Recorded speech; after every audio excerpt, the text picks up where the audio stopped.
Hello my lovely viewers, আসসালামু আলাইকুম। কেমন আছেন সবাই? সবাইকে ঈদ মোবারক। সবার ঈদ কেমন কাটছে? আলহামদুলিল্লাহ, আমি এবং আমার পরিবার আমরা সবাই ভালো আছি।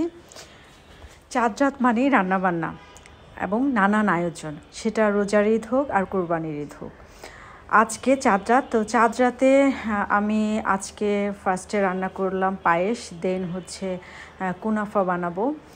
কুনাফার জন্য সেমাইটা আমি ঘি দিয়ে ভেজে নিচ্ছি, ভেজে নিয়ে তারপরে একটা মোল্ডের মধ্যে আমি এটা সেট করব। আর আমার যখন ছোটোবেলার কথা মনে পড়ে, আমি খুব ভোরে উঠে দেখতাম যে আম্মু মানে আমার ঘুম ভাঙতো পায়েস, সেমাই এগুলোর সুঘ্রাণে। মানে ওই সময়টা না খুব মিস করি, মানে ওই ঘ্রাণ, ওই সময় মানে এত নস্টালজিক হয়ে যায় মাঝে মাঝে। তো যাই হোক, এখানে যে আমি কুনাফার জন্য আমি এই ক্রিমটা ইউজ করেছি। তো ক্রিম রেডি করে কুনাফা অলরেডি আমি মোল্ডে সেট করে দিয়েছি। সেট করে আমি মাঝখানে যে ক্রিমটা সেটা দিয়ে দিলাম, দিয়ে এটা সেট করে রেখে দিলাম। তো এটা হচ্ছে পরের দিন সকালবেলা আমি পোলাও রান্না করছি, রোস্ট রান্না করছি। আমার বাসায় হচ্ছে দেখা যায় কেউ পোলাও রোস্ট রান্না করে আবার পছন্দ করে, আবার দেখা যায় আমার বড় মেয়ে খিচুড়ি পছন্দ করে, তো ওর জন্য আবার আমাকে খিচুড়ি রান্না করতে হবে। তো এখানে আমি পোলাও এবং রোস্ট রান্না করে নিলাম। আর তারপরে হচ্ছে আমি শাহি টুকরা বানাবো। শাহি টুকরা বানানোর জন্য আমি পাউরুটিগুলো ঘি দিয়ে ভেজে নিচ্ছি।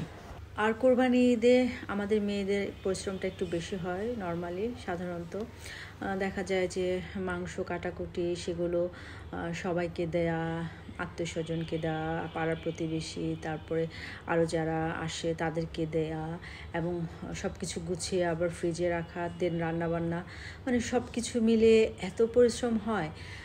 তো যাই হোক, এখানে হচ্ছে আমি গরুর মাংস অলরেডি, কোরবানির মাংস আমার বাসায় এসে গেছে।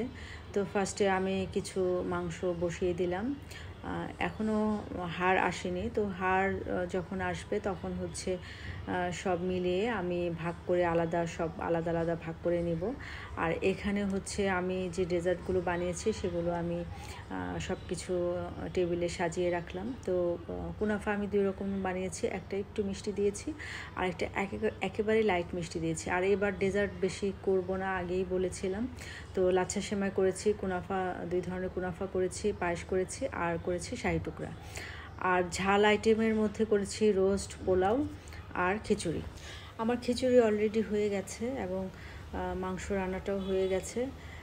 এই যে অলরেডি ডান, মানে এটা আমি জাস্ট ভুনো করেছি। আর আমি দেখেছি কুরবানির মাংস ফার্স্টে যে রান্না করলে যে স্বাদটা হয়, এটা পরবর্তীতে আপনি যতই ভালোভাবে রান্না করেন না কেন, মানে ফার্স্টে যে রান্নার স্বাদটা ওইটা আর পাওয়া যায় না। তো এর মধ্যে আমি নিচে গ্যারেজে গিয়ে আবার দেখতে গিয়েছিলাম যে মাংস কাটাকুটি কত দূর।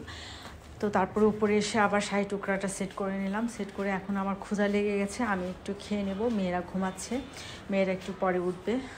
তো আমি আমার জন্য যে কুনাফাটা বানিয়েছিলাম মিষ্টি কম দিয়ে, এটা খেয়ে দেখি কেমন হয়েছে। ভিতরে চিজ মানে ক্রিম যেটা সেটা দেখা যাচ্ছে। আর এটা হচ্ছে লাচ্ছা সেমাই। সব অল্প অল্পই খাবো, বেশি খাবো না। এমনিতেই ওজন এত বেড়ে গেছে, মানে মিষ্টি তো আমার খুবই ভালো লাগে। মিষ্টি আইটেম আমি খুবই পছন্দ করি। আমার বাসায় দেখা যায় মিষ্টি আইটেম রান্না হলে দেখা যায় আমিই বেশি খেয়ে ফেলি, এরকম একটা অবস্থা। তো এখানে যে এই কুনাফাটাও খেয়ে দেখলাম যে কেমন হয়েছে। রেডি হব, শাওয়ার নিয়ে নিয়েছি। আর সব কাজ করে এত টায়ার্ড হয়ে গেছি, স্পেশালি ভুঁড়ি পরিষ্কার করতে গিয়ে খুবই টায়ার্ড হয়ে গেছি। তো রেডি হওয়ার শেষ, রেডি হয়ে এখন হচ্ছে চাটা খেয়ে একটু ছাদে যাব ভাবছিলাম। পরে কিচেনে ঢুকে দেখি হাজব্যান্ড কাবাব ভাজছে। আমি ম্যারিনেট করে রেখেছিলাম, তো ও বললো যে দাও আমি ভেজে দেই। তো কাবাব ভাজছে, তো আমি চলে গেলাম ছাদে গেলাম হচ্ছে একটু রিল্যাক্স হওয়ার জন্য। যে সারাদিন বাসায় কাজ করে টায়ার্ড লাগছিল, ঈদের দিন যেহেতু, তো মনে হলো যে একটু ছাদে যাই। তো সাথে সন্দেশ ছিল আর জুনু ছিল। তো ওদের সাথে কিছু ছবি তুললাম, মেয়ের সাথে ছবি তুললাম। ছোট মেয়েকে রেডি হতে বললাম, ও রেডি হলো না। তো বড়জনের সাথে কিছু পিক তুলেছি। তো এর মধ্যে আমার বোন চলে আসছে, ওর বাচ্চা, ওর হাজব্যান্ড সবাইকে নিয়ে। তো আজকে এতটুকুই ব্লগ। যেখান থেকে আজকের ব্লগটি দেখলেন, সবাই ভালো থাকবেন, সুন্দরভাবে সবাই ঈদ উদযাপন করুন, সবাই আনন্দে থাকুন। আপনারা আমার জন্য দোয়া করবেন, আমিও আপনাদের জন্য অনেক বেশি দোয়া করি। আল্লাহ হাফেজ।